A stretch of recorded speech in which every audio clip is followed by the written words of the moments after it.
Despite what their moms told them, they just aren't talented enough for radio. Unfortunately, anyone can have a show these days. Sean. Well, I'm pretty hard to figure out sometimes. In fact, I can't even figure myself out sometimes, so don't you try to. Joe. You're an idiot. And really a disloyal person. This is the Cuse Militia. Those two unapologetically biased, orange-blooded homers, Sean and Joe. It's the most bullshit thing I've seen in 30 years. Welcome, orange men and ladies. Happy Thursday. This is the Cuse Militia with Sean and Joe at Cuse Militia on the socials. Go there. Join the militia. Another postponed game, this time against Louisville. Leaves a little extra time for Sidibe to get ready for Clemson. This Saturday at 2 p.m. That's one good thing we can take out of this. We'll let you know what we think about that. But first, a little football news, and then we got some other things to talk about before we get into Clemson. One thing I would like to say, though, is I don't believe in jinxing things, but sometimes I say things, and then things happen. Things like maybe, what kind of idiot says, we've been doing really good with the COVID stuff. I haven't been a ton of postponed games here lately, and Syracuse is in the clear. I feel really good about this. Like, what kind of idiot says that right before a game? I mean, you. So anyway, that's horrible. It sucks. So, we got the postponed game, another one to make up. Hopefully we can do that. Maybe we'll get into a little bit of that as well as we discuss some of the other things going on. But first, before we get into everything here, I want to tell you about the title sponsor for this show and Armchair Media, and that is BetOnline. You guys know this. The Super Bowl is here, and the NBA is in full swing. You might not be able to get to the game or any of the other games, but you can still get in on all of the action at BetOnline. Will the Chiefs go back-to-back? Can Tom Brady claim ring number 7? BetOnline has all the action you need for the big game, plus hundreds of props to keep you easy for me to say. They have hundreds of prop bets to keep the whole game entertaining. That's what I meant to say the first time and the second time. BetOnline's going the extra mile to make sure you can get in on everything imaginable this season, from game spreads and totals to team, player, and coaching props. BetOnline gives you more options to wager than any other place online. Head over to BetOnline today. Use the promo code ARMCHAIR to take advantage of all the great sign-up bonuses. BetOnline, your online sportsbook experts. Thank you, BetOnline. Okay, a couple interesting things yesterday, Joe. Jacob Bradford, Mike McAllister writing for Syracuse SI, says Syracuse picked up a significant addition to the roster when class of 2021 junior college offensive lineman Jacob Bradford signed with the Orange over Virginia Tech on Wednesday, which is huge. Bradford, 6'5", 300 pounds offensive lineman from Iowa Western, and can play tackle as well as guard. He brings needed maturity and experience to the offensive line that will provide significant depth because of his versatility, notes Mike McAllister. So he is the 6th offensive lineman. He's the 20th player to sign. He's going to join Enrique Cruz, Kalen Ellis, Tyler Magnuson, Austin Kahi, and Wes Ho in that squad. So a good pickup, Joe, obviously. I mean, Virginia Tech was after him, so they lose out. We win. Yeah, well, and usually when you get a junior college transfer, you assume that they're in kind of a better place as far as ready to help. And he chose us over Virginia Tech. And, we're getting every guy back on the offensive line from last year. And on top of that, we have Chris Bleich, who's going to be ready for this year too. So obviously, coaching staff is looking to basically make the offensive line not the reason why our offense isn't good. A little bit of a more focus on that end. Well, it's hard to judge the players behind the line when the line isn't good, if that makes sense, right? Oh, it makes complete sense, sure. Right. So, again, hopefully this year we still need to figure out who our offensive line coach is going to be, because obviously Mike Cavanaugh leaving and everything. But nonetheless, we definitely bolstered that depth chart and that position room, and hopefully, the competition breeds success, and we get a combination out there that can help whoever's under center next year. Yeah, Chase Simmons, he decommitted from Coastal Carolina. He elected not to sign, however you want to put it. He ended up signing with Syracuse yesterday. Simmons, 6'4", 240-pound defensive end. Mike McAllister notes his length and quickness will make him great for the defense, the 3-3-5 defense. So another pickup there. We're still waiting on Jalen. Hear some news from Jalen Moss. Joe, you were on Twitter at Turf on Fire. Must have screenshotted something looked like from Instagram with Tommy DeVito and looked like Jarvion Howard working out. So Jarvion Howard decked out in his Cuse gear and everything. So that's a good sign. Yeah, it's a good sign, right? So yeah.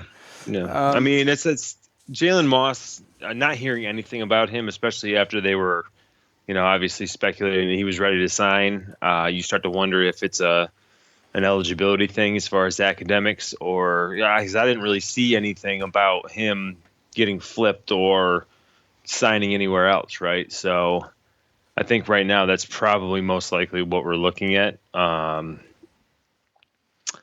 as far as Chase Simmons goes, that could be a guy that they could see as athletic enough to possibly move to one of those outside linebackers that comes down and plays defensive end and rushes the quarterback. So don't know what we got in store for him, but he looks versatile. He looks like he's got some good size there, good athleticism. So it's a good flip, something I wasn't expecting. So I wasn't expecting either one of those two, to be perfectly honest with you. So I was really just expecting, obviously, Garrett Schrader to make it 100% that he was there by signing, but also Jalen Moss. That's what I expected. And I got pretty much the exact opposite, which might be good, might be bad, but I mean, it is what it is, right? It's out of your control. Yeah. So, a couple good signs there. Just got to work on some of the coaching stuff. I think it's a good sign, obviously, that they do pick up a Jacob Bradford, not choosing Virginia Tech even without an offensive line coach. So that's got to say something. I mean, he's obviously gone before he decided to make that decision. So, right. Sticking with the college football theme, we saw Tuesday that EA Sports, they tweeted breaking. EA Sports is rebooting its college football series for next generation consoles. The announcement ends the hiatus of the game that has taken since then Michigan quarterback Denard Robertson appeared on the cover of the NCAA Football 14. I have 13. I bought a PlayStation 3 to continue playing these games after mine died. Actually, my wife got me one for my birthday. Yeah. And all I play is, because that's how I play. I play NCAA 13 and I play college football 2010, which is when they stopped that, believe it or not. You mean college basketball? What did I say? College football again? Yeah. Yeah, college basketball 2010. So those are both great games. Yeah, I don't play that one. I got 13. I got the Heisman edition, the RG3. That's the one I got. Because if you go on, even if you try to buy 14 to get the upgraded version, dude, they want like $100 for that. Some people are asking $150 for that game. And you can't find it in GameStop. It's not to be found. So, I mean, that's good. Next generation consoles. What do you mean? GameStop with all the stocks up, they can't afford it? They ain't got it, bro. They ain't got it. Those stocks crashed, by the way. That's over. I know. I'm excited about that. I love that. Those are like I said, I play those games and I play NASCAR, and so they're going to come out for the PS5 and whatever the new Xbox is. No one really cares about Xbox, but oh Lord, hey, I'm a PlayStation guy, so my son has a PlayStation 5. He's had it since. Hopefully, it comes out for PlayStation 4. It's not going to. They're next generation consoles. It's not going to. Yeah, unfortunately. No. Yeah, that's too bad. No, wait and see. Maybe I'll be ready to buy a PlayStation 5 by the time that game comes out. You will. You got to figure it's going to be. You posted it. Didn't somebody give us a buy sell hold on that? Yes, we do. We actually have a buy sell hold from top fan David on Facebook. He says, buy, sell, or hold. This is the beginning of college athletes being paid. So here's my take, Joe. And I'm gonna split hairs on this one. Okay. Because I think we need to narrow it down. If we're talking about college athletes being paid by schools, I'm selling all day because I don't think it's going to happen. But if we're talking about the NCAA allowing these kids to get money off of endorsements or what have you or anything like that, I would absolutely buy that. So that's where I stand. I just don't. What do you think? See, what I think is I saw that they were going to name it EA Sports College Football. Oh, okay. Well, I didn't see that. So that tells me pretty much everything I need to know. They got sued. They stopped making the game, and they paid or they settled or whatever, and they pretty much figured out with their lawyers what they had to do to make it to where they will not get sued and also not have to pay people for name and likeness. So what do they do as far as the schools go?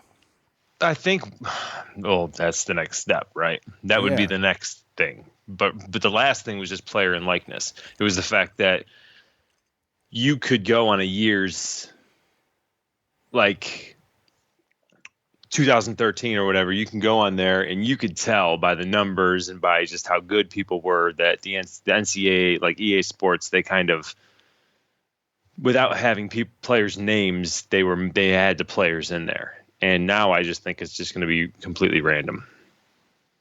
Yeah, I mean, it's mostly random. It was mostly random. After you started like a dynasty or something like that, then yes. But when you originally had that year's game, if you go to your team, you're like, oh, that's Mello, that's GMAC, that's this, that's that. Like, I remember they had the numbers. They had sort of like players that kind of looked a little bit, and their stats and everything. Yeah, except for you could tell who this. Except for Andy Routen's, his was awful in 2010. If you remember that. I don't. But the other guys were really good. But you could tell who was who if you were for playing the most part. with your team, right? Yeah. So, and that's just going to be something that I think is just going to be completely off the table. I don't think that it's going to be a situation. I just think it's going to be random. Well, I'll tell you what. They're going to make it to where it's not going to be a particular player.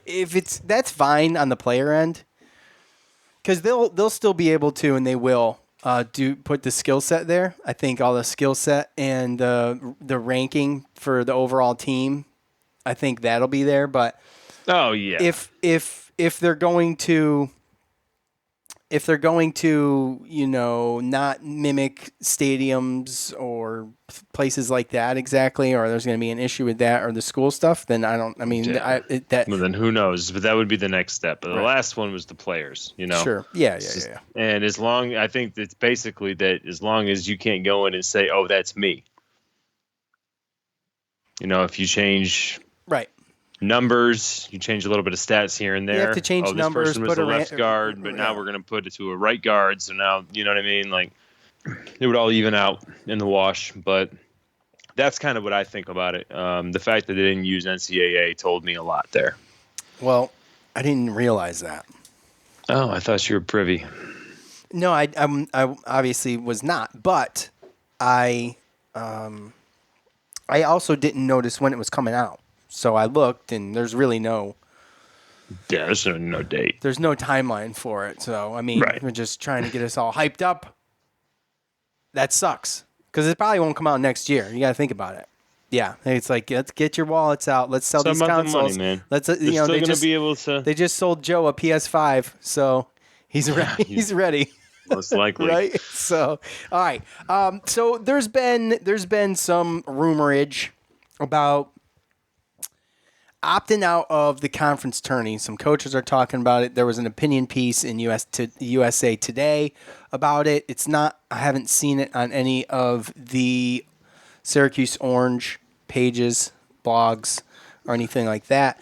But I did see it at USA Today. So basically, what they're saying is teams who are a shoe-in for the tournament, that their coaches can opt them out of their conference tournament to get that extra week of, what do you want? What do you call it? What do we call it?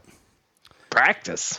Practice. Well, practice as well as quarantine, right? You want to keep them And rest. keep them in their little bubble with each other. You get that extra week because obviously if you test positive, you can't go to Indy and be in the tournament because it's a bubble. They're not calling it a bubble, but it's a bubble. Okay, I don't know why. Well, it's an in-state bubble. Whatever. Sure. Okay. True. But it's still, you go to a location, you stay there until you get knocked out.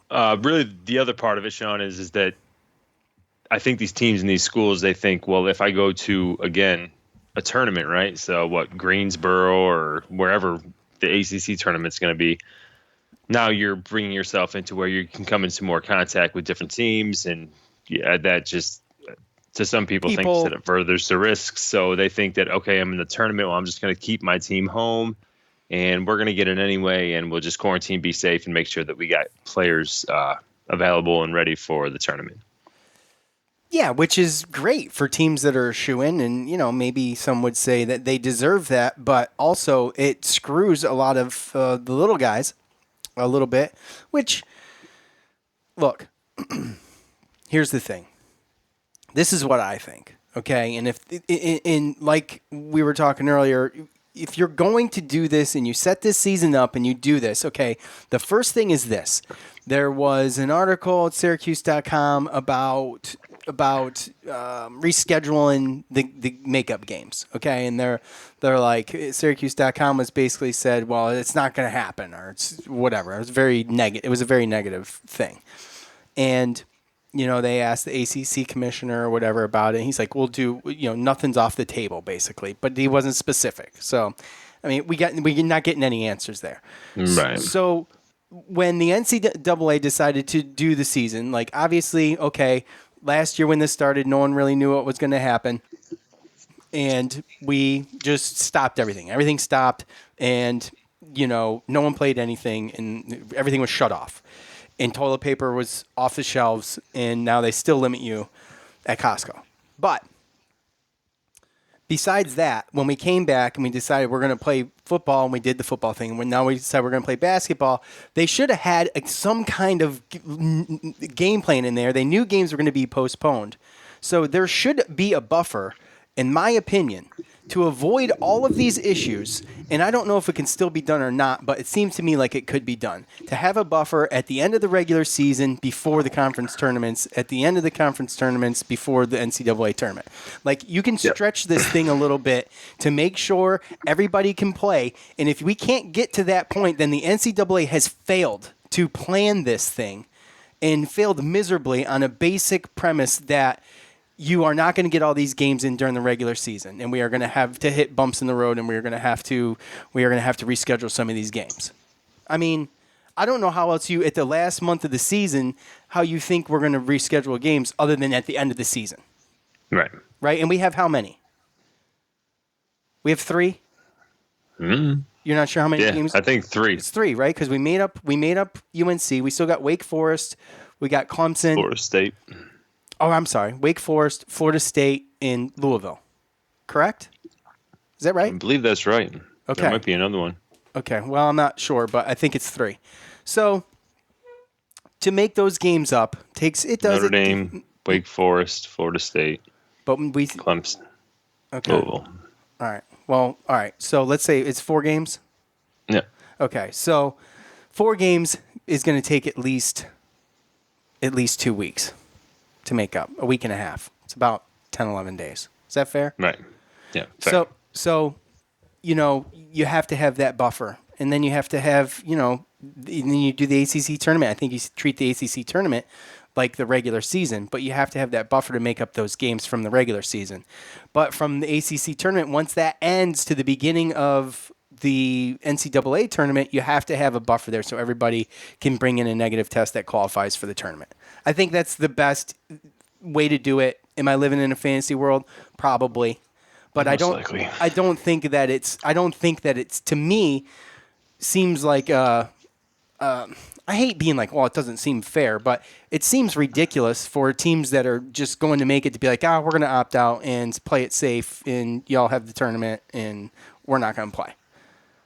First of all, I think the kids probably want to play. Oh yeah. And maybe, I don't know. What do you think, Joe? I'm right there in agreement with you. Obviously, the kids want to play, but there's the whole contact tracing thing, and if enough people are around people, I mean, I was just going to ask you. I was going to say a perfect buy, sell, or hold question is there going to be an NCAA tournament game basically forfeited because of COVID? I mean, that's a possibility. I would. Yeah. See, that's the thing. If you don't have the buffer there, you almost have to get there. You almost have to end the ACC tournament and get there and go however amount of time quarantined with your guys, wherever you're at, for whatever amount of time, 10 days, and all produce negative tests to be able to do this. Now, I'm not saying that everybody has to produce a negative test the whole time through before you can start or before whatever. But I thought that's what the contact tracing did, was determine really who could be affected by this, which makes me wonder, like, what happened with Louisville? Okay, going back to the game we were just supposed to play.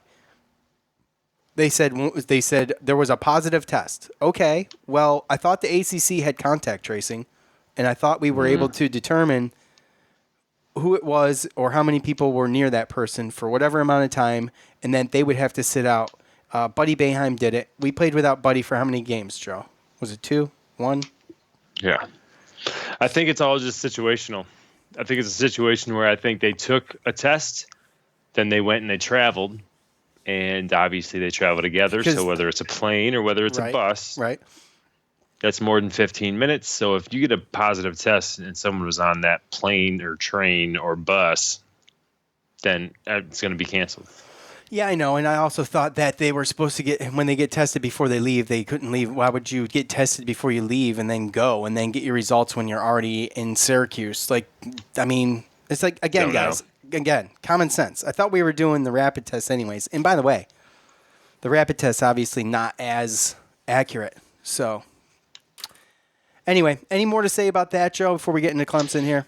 No. You don't want to mention what you mentioned to me? I think you should. About some of these cats that may win the conference championship and take some of these bubble teams out.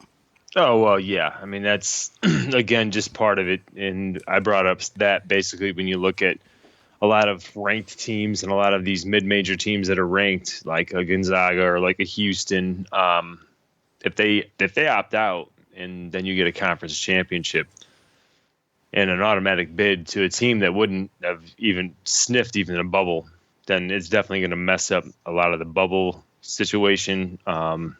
A lot of good teams that are there on the bubble trying to win. And then that also hurts in big conferences where you kind of rely on those ranked teams and those tournament teams in there to kind of solidify the end of your resume and try to get, one other gold star on your resume for the selection show or selection committee, so to speak. So it would just kind of mess up a lot of things. And I think I'm kind of right there with you. I mean, but at the end of the day, when you have COVID and this kind of stuff and safety, I don't think that the NCAA is going to punish a school if they decide to opt out of the tournament.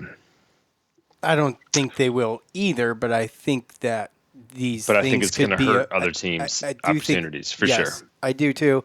And I think that in a perfect world, you give these guys time to produce negative tests between the ACC tournament and the NCAA tournament. And I know I'm living in a fantasy land, and we sit here. This show is designed to be not two experts dueling stats and all this stuff. It's all about, being able to have a conversation like we're sitting at a bar drinking some beers. And that's basically what we do. So, and that's my pedestrian thought, is that this was not well thought out if we've got to have teams opt out of this thing to make sure that they're going to be safe. They had 8 months to plan basketball. So those are my thoughts. And I mean, obviously everybody knows If you've listened for any amount of time, I can't stand the NCAA as an entity anyway. And so they can probably never do anything right for me anyway. And I'm biased on that front because I just think they're freaking terrible. So that's that. All right. Yeah. Good leaders aren't a common thing nowadays. Exactly. We will be right back after this with the Clemson preview. All right, one more time. Let's hear from the good folks over at Bet Online. Look, go there. They got hundreds of props for the Super Bowl. Will the Chiefs go back-to-back? Can Tom Brady claim the number 7 ring? BetOnline has all the action you need for the big game, plus hundreds of prop bets to keep the whole game entertaining from beginning to end. BetOnline is going the extra mile to make sure you can get in on everything imaginable this season, from game spreads and totals to team, player, and coach and props. BetOnline gives you more options to wager than any other place online. Head over to BetOnline today. Use the promo code ARMCHAIR to take advantage of all of the great sign-up bonuses. BetOnline, your online sportsbook experts. Thank you, BetOnline. So, Joe, who you got? Who you got? Kansas City. Do you really? Yeah. Okay, so I got to go with my, I've got, as a Raiders fan, there's no way you'll ever catch me rooting for Kansas City. So that's not going to happen. So Tuck rule? I got to, Tuck rule, it's been a long time. I wouldn't say I'm completely over it, but this will be my first time rooting for Tom Brady. And, I'm ready to just solidify him as the GOAT. I mean, he goes out, he wins this game, Joe. Dude, you gotta really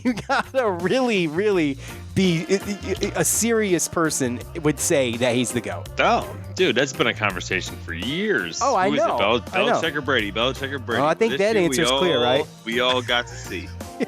Yeah. So, I'm going to go Bucks. I don't know what the spread is or anything yet. Is that even out? It probably is. It's got to be, right? I'm sure it is. Yeah. Why don't you look it up? If you a good co-host would have already looked that up while I'm, doing all the production stuff over here and hitting all the buttons and all that stuff and controlling the volume and everything, you would think Kansas City's a 3-point favorite. Okay, I'll take the Bucks. I'll take the Bucks. Well, I mean, you already said you thought they were going to win, so if they're getting points, of course, I know, take the Bucks. but I said I want them to win. I said I'm rooting for Tom Brady, but I'll take the Bucks with 3. So yeah, we'll see. Okay, all right, fair enough. All right, Joe. The Orange will travel to South Carolina to take on Clemson this Saturday at 2 p.m. It's going to be nice to see the Orange get back. I can't wait. I got robbed out of another game this week, which I was really looking forward to. So I can't wait for this one. The all-time series sits at 4-5 in favor of the Tigers. By the way, if Joe's available, we could probably do this thing live on Facebook, which would be fun. The Syracuse Orange and Clemson Tigers first met in 1960. The two teams did not play again for 46 years until they met in the quarterfinals of the 2007 NIT tournament. Clemson held a 2-0 edge over Syracuse before the Orange joined the ACC, according to orangehoops.org. Clemson is currently on a 2-game win streak. Buddy and Elijah both with 22 points in the 71-70 loss just over a year ago. I remember that game, and I remember that game sucked.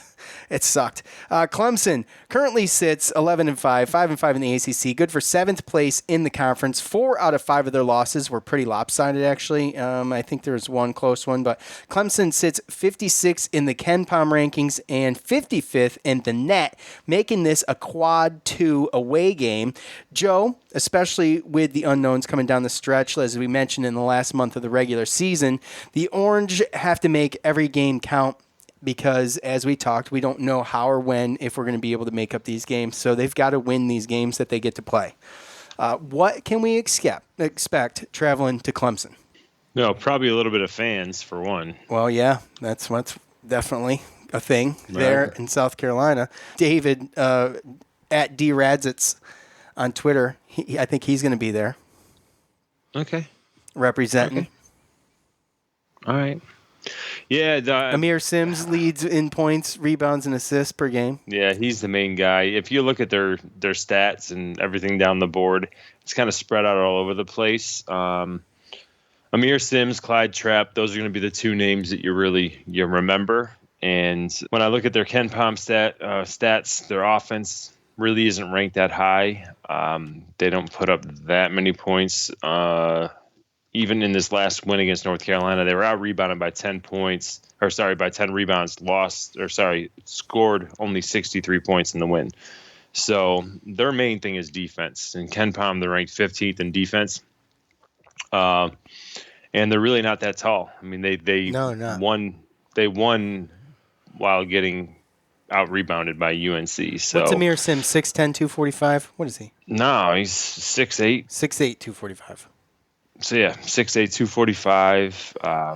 They got Hunter Tyson, 6'8", 215. He's a junior as well. Clyde Trapp, a 6'4" senior.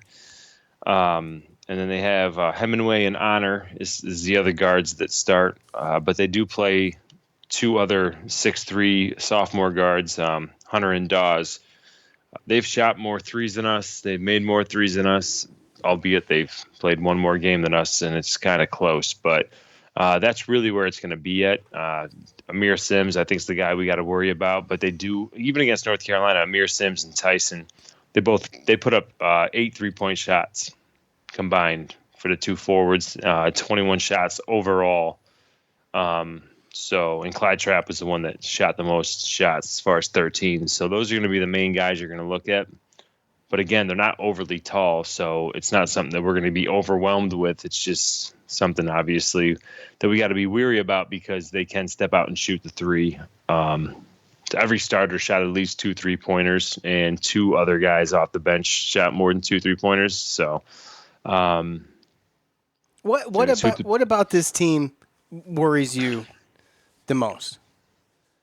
Like, I mean, I know you say they got a good defense, but their guys aren't huge, and for whatever reason, I don't get that scared about defenses unless it's like you got some big guys that can pose a problem, because we've really played, like, Virginia Tech's defense is pretty good.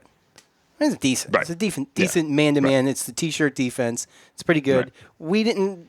We did pretty good with it.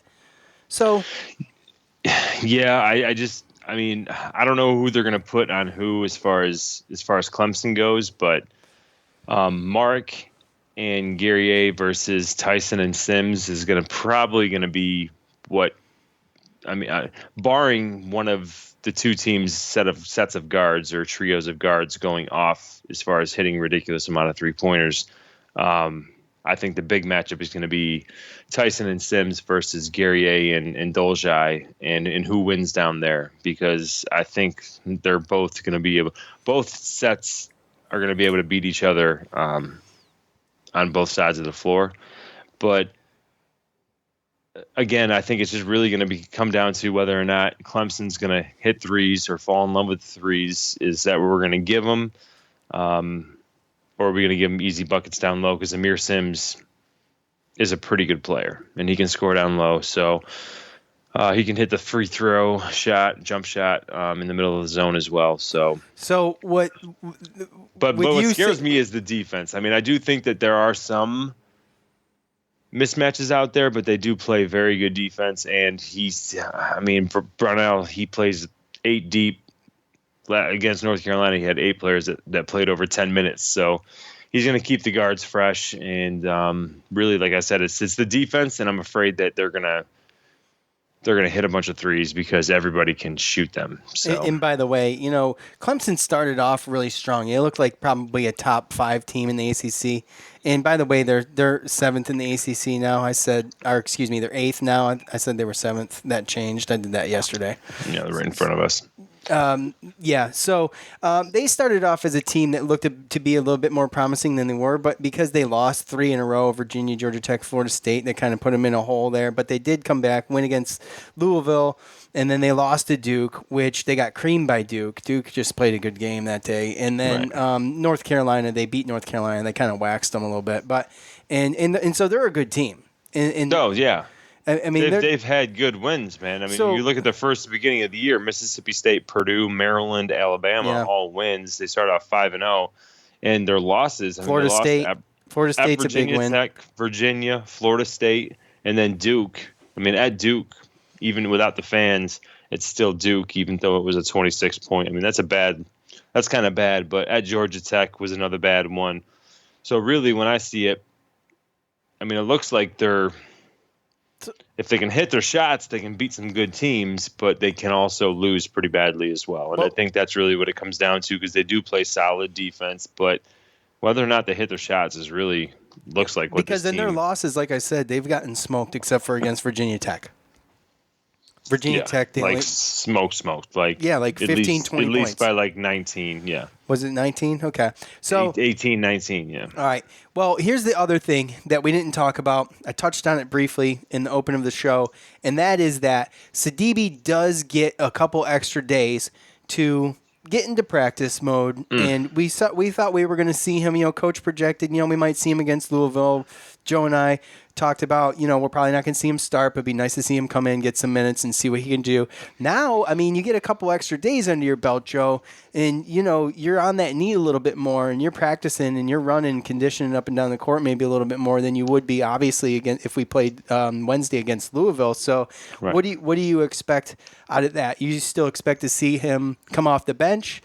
Obviously, I think this bodes good. I wouldn't have been. I think it's a push as far as the Louisville game goes. I don't think it makes a difference. But not seeing them for almost a week and knowing that Sidibe might have played Wednesday and coming into this game, how do you feel about that? Well, I just did that whole preview assuming that Sidibe wasn't even going to play.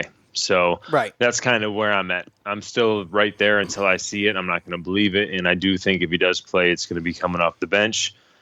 But yeah, him playing, coming in, giving some good minutes could definitely change this game. It could be something that could change this game. It could be a game-winning factor.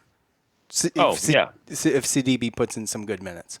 Yes, 100%. Because that could be a factor to where if we could get to the point where we can have a Guerrier, Dolezaj, Sidibe like it should have been from the beginning of the year, then and get some solid minutes with that, then that can change the outcome. Because again, no team has got any type of film or any type of anything based upon Sidibe being in the zone. All the game that they're watching is just Dolezaj in the middle.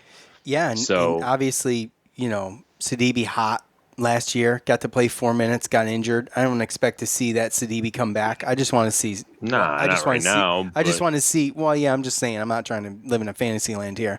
I would if I wanted the NCAA to back up the tournament after the conference championships. But hey, I'm just saying that I think that he can come in, play, see what he's got. That's all I want. I just want to see where he's at. Right. If he's got obvious issues getting up and down the court, and be like, okay, well, he needs a few more weeks. Well, Boeheim wouldn't put him in there unless he was ready to go and play some minutes. So I know that he's not going to put him in a bad spot, but but he's got to get his legs under him, and then obviously there's continuity because this team has played 15 games pretty much without him. So he's going to have to work his way back into it. But again, no team has that kind of tape. No team. You can't go back and look last year like how did CB play because we had a completely different team. So there's no tape on what this team looks like with Sidibe in the center, 100% ready to go. And again, Jim's not going to put him in there unless he's 100% ready to go, cleared by medical staff, and he's confident that he can go in there and make plays. It's just crazy. Well, right, because, what was it, 3 weeks ago it was, he can't play. He can't play. He can't play. Right. So again, if you see him go in there, then there's a full confidence, and the bottom line is it's just knocking the rust off, getting the confidence back, and getting his legs under him. That's it. He's not going to be conditioned to be able to play starter minutes, and obviously, again, there's going to be rust, and there's going to be the confidence issue in the knee and in your game because you haven't played, right? So sure, yeah. There's going to be all that. Yeah. And they understand that. And that's why he's going to come off the bench, but he's going to have to come in and he's going to have to show more than what Jesse has. And he's going to have to probably play more minutes, especially against certain teams. And Woody, too. We were talking about, Woody getting he said next man up, but then that game got canceled. So I wonder what practices look like past 3 games. I don't know. 3 days, right? It's kind of that's kind of exciting. It's something to look forward to besides all that. And the good thing, too, about this is this isn't a pressure game with, Louisville had some big guys, right?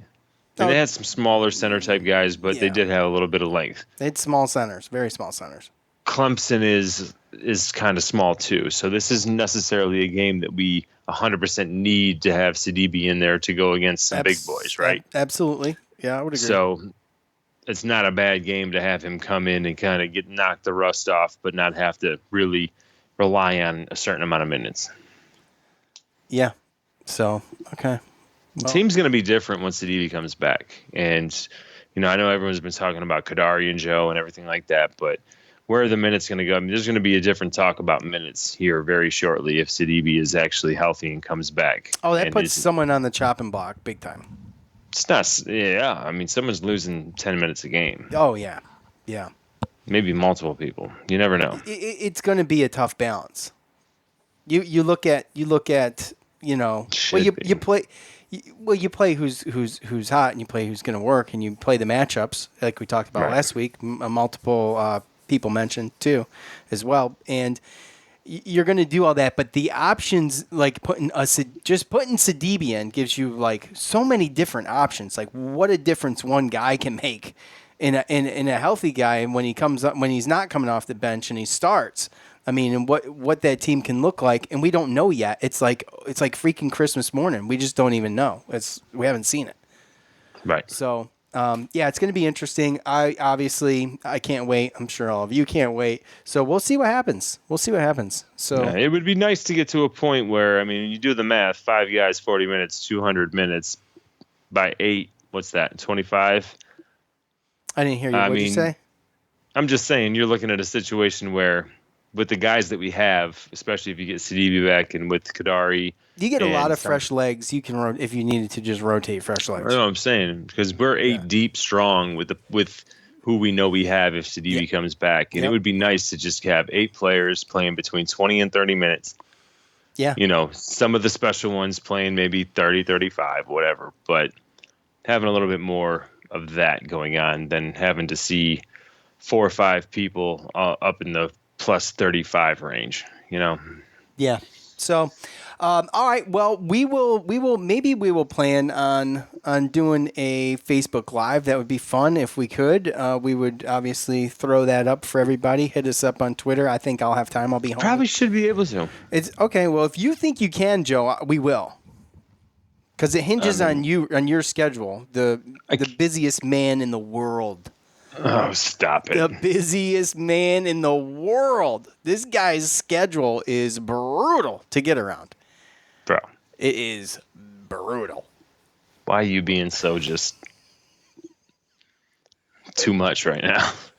See, you would think me having 3 kids and, with the house and the dogs and the this and the that and the kids' sports and everything, that I'd be like the one with the busy schedule. But actually, it's just like dad life, man. Just basically, I'm sitting home on Saturday and I'm going to watch this game. So if it's going to be 2:00 in the afternoon and we want to Facebook Live it, well, then by all means, that's what we'll do. It was fun last time. It could be fun again. So, all right. I mean, it will be fun again. By the way, SU women. Yeah, crushing it right now. 85-78. Timestamp this. Game's over Wake Forest. So. Good game. They move on to 10-4. 7-4 in the conference. Yeah, I didn't get to hear much of it, but I did. I was watching it while Joe was talking, which is why I didn't hear anything he said. So, all right, and he was watching it while I was talking, which is why he didn't hear anything I said. So I listened. So to if you, I can multitask. I can too. I'm playing. I listen to. I hinge on every word Joe says all the time. Yeah, right. All right, we appreciate all of you for tuning in to this episode of the Cuse Militia, and obviously, we think Bet Online, and let's hope we get this game in. Let's hope we can make these makeup games. Pray, say your prayers. Thanks for the jinx, Sean. I know, my bad. For Joe, I'm Sean. We're out.